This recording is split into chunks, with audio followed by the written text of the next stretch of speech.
તો મિત્રો આજે આપણે પાઉંભાજી બનાવવાના છે। તો ફર્સ્ટ આપણે કઢાઈની અંદર તેલ નાખી દઈએ।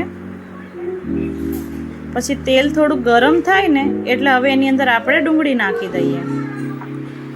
પાઉંભાજીની અંદર ડુંગળી અને ટમેટા તો ખાસ હોય જ છે। હવે આપણે થોડુંક ટમેટું નાખી દેવાનું છે।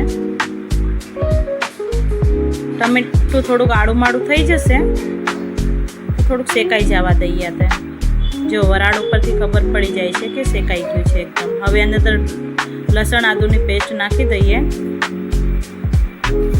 એ થોડીક શેકાઈ જાય ને એટલે હવે લાલ મરચું, આપણે આની અંદર હળદર નથી નાખવાની, કારણ કે જે આપણે મસાલા બાફ્યા છે ને એની અંદર હળદર તો નાખી જ હોય। એટલે હવે પાઉંભાજી મસાલો નાખી દઈએ। જો તમે રંગ જોઈ જ શકો છો, કેટલો મસ્ત રંગ પકડાઈ ગયો છે। કાશ્મીરી લાલ મરચું નાખવાનું એની અંદર। હવે આ સિક્રેટ રેસીપી છે, એ જે કોઈને પણ ખબર હોય ને કમેન્ટમાં જવાબ આપજો મને, ઓકે ગાઈસ। ચાલો જો કેટલો સરસ રંગ પકડાઈ ગયો છે। પાઉંભાજી તો એટલે લાલ તીખી હોય ને તો જ મજા આવે। હવે એની અંદર આપણે બાફેલું જે શાકભાજી હોય ને, મિક્સ શાકભાજી તમને જે સારું લાગે ને તમે લઈ શકો, એ નાખી દેવાનું। હવે થઈ ગયું અંદર। મને તો બને છે ને હજુ મોઢામાં પાણી આવે છે, એમ થાય છે અત્યારે બનતી પહેલાં જ ખાઈ લઉં।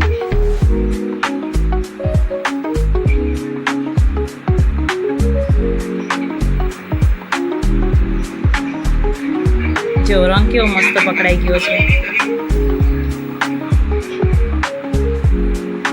સરસ રંગ પકડાઈ ગયો છે।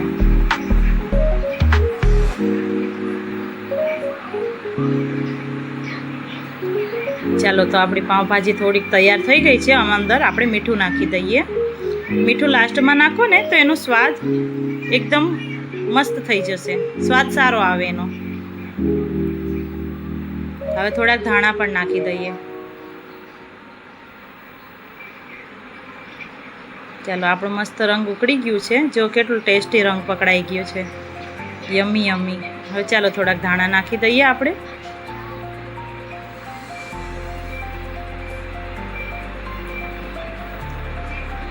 એકદમ હલાઈ લેવાની।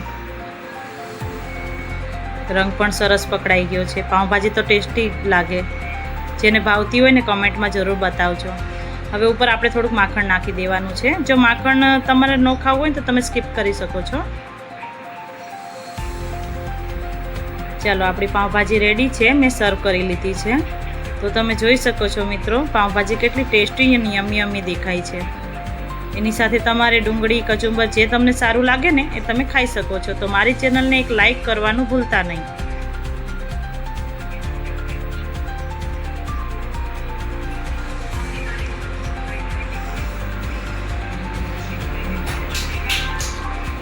બાય મિત્રો।